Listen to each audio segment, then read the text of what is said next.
Here we are again, another chilly morning down here in northern Florida. Let's talk about today's project. What I want to do is take that overhead console that we made the other day, it has a big dent in it. Let's focus on mixing up the body filler that we're going to use to go into that dent and see what we can do to put that on. It's really chilly out here. We're talking about working with fiberglass Bondo filler. It may not be a good idea as cold as it is. Let's try it anyway, see what happens.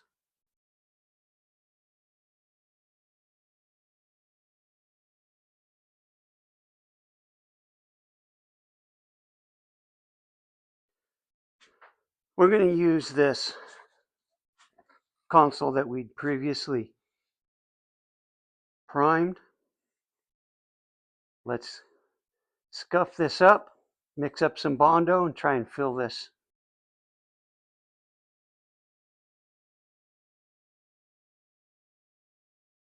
We're going to be using old reliable pink Bondo.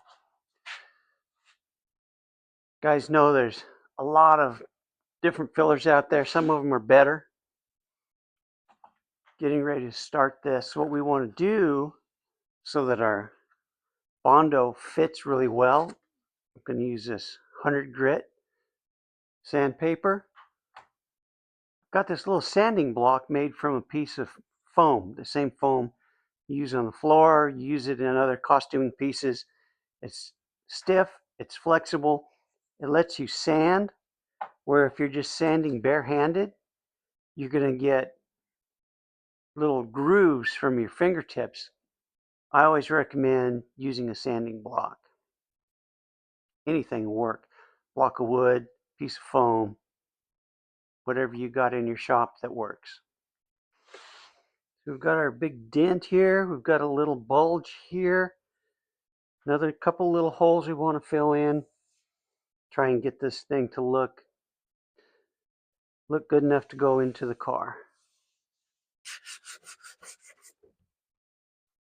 I like to sand in cross hatch sections. That way I don't force any new grooves into the piece. Well, as we take this texture down, you can really see where that dent is. Got a small section to fill. Let's mix up some filler.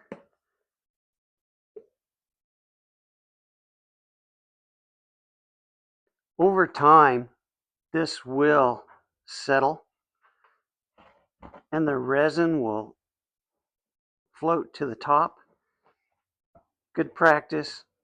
Go in, mix it up. Man, I should buy stock in paint stick companies. Sure go through a lot of them around here. Okay.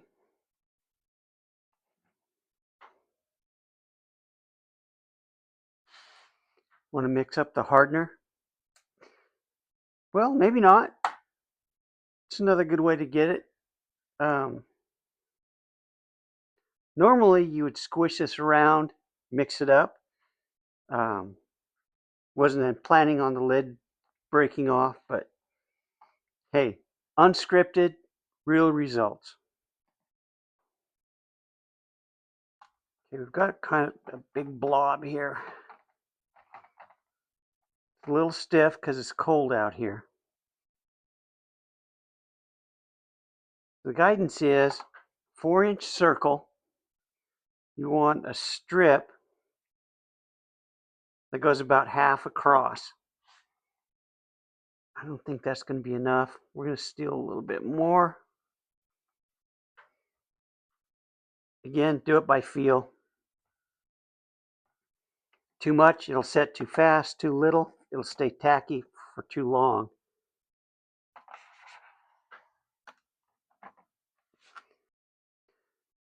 We want to make our surface clean now that we've got it scuffed.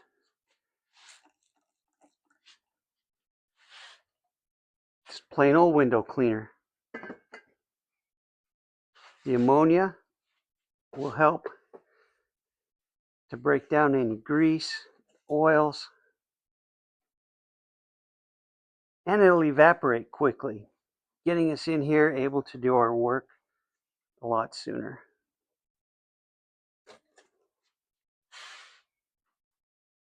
Well, that was brilliant. I got Bondo all in my rag. All right, so we don't need that rag anymore. All right, is that drying? Can you tell? It's fading out. Touching this, it's really cold. All right, let's get our first pass on here. Go in these other little holes too.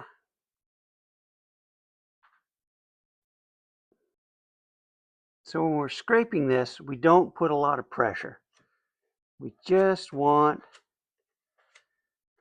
to be even with the surface.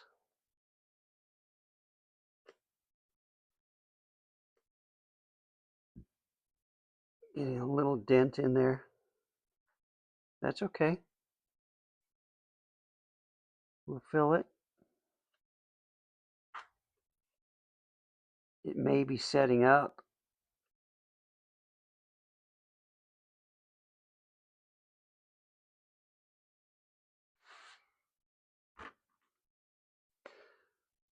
Way more Bondo than we needed. As chilly as this is, let's let this sit probably until sometime after lunch. It's not even 9 o'clock out here yet, so give us a couple hours, let it get firm. We'll go over it again with some 80 grit, some primer, and then maybe we'll start doing some cleanup on this console, getting it ready to add buttons, lights, and mounting hardware so that it can eventually go into my car. Been a couple hours. It's still just a little soft. I want to test it with an old piece of sandpaper. See how bad it's going to clog up. It's coming down.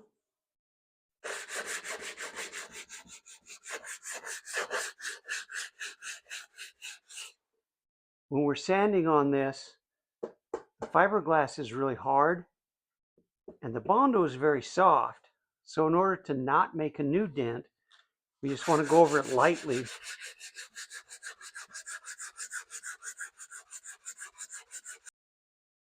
They've got a big ridge right there.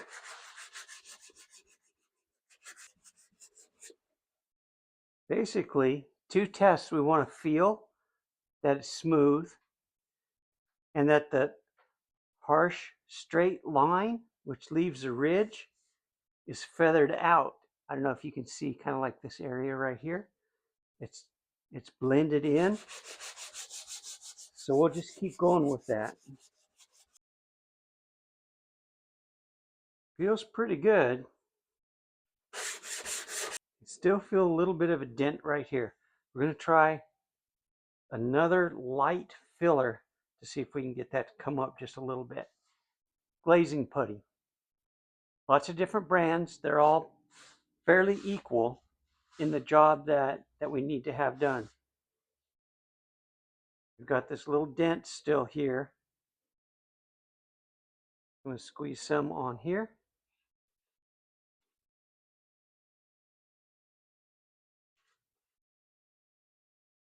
Even that out.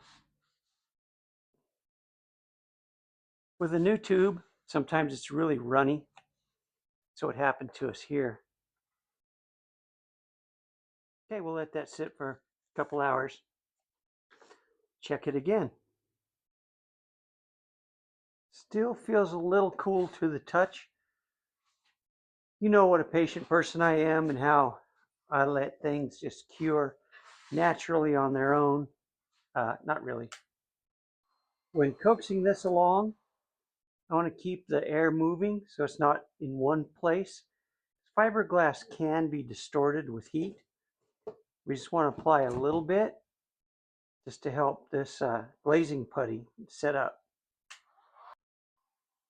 I've seen some prop makers that I admire do this with paint. I might do it with primer, but not with finished paint. Okay, pretty warm.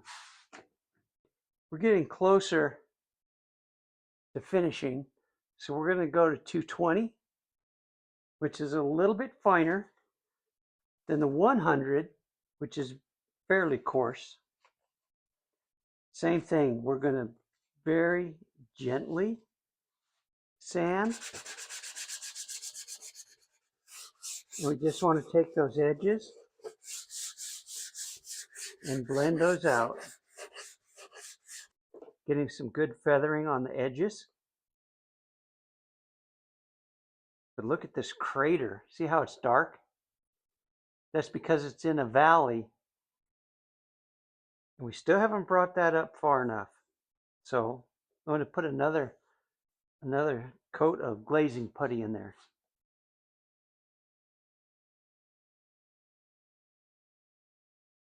Go back in here. Done a couple rounds of filler, a couple rounds of the glazing putty, sanded it. Let's put a coat of primer on here and see what we have.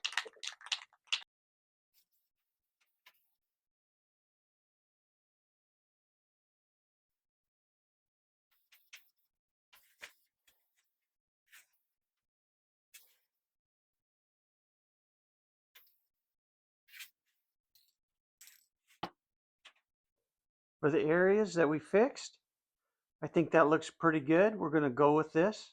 Next time we come back to this, we'll trim it, mark it for switches, and get it prepped for putting in the car. We've got other projects coming along that are not exactly the same thing over and over.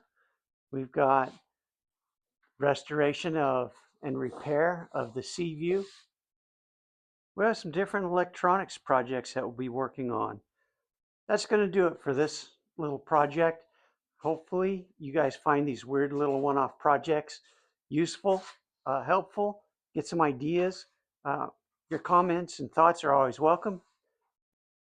And as always, let's focus on making your projects more successful with the materials you have at hand. It could be a 5-gallon bucket, it could just be a box turned upside down.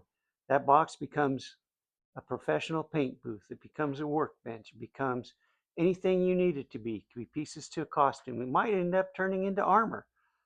Anything, your creativity and imagination are unlimited. So let's tap into that. Till next time.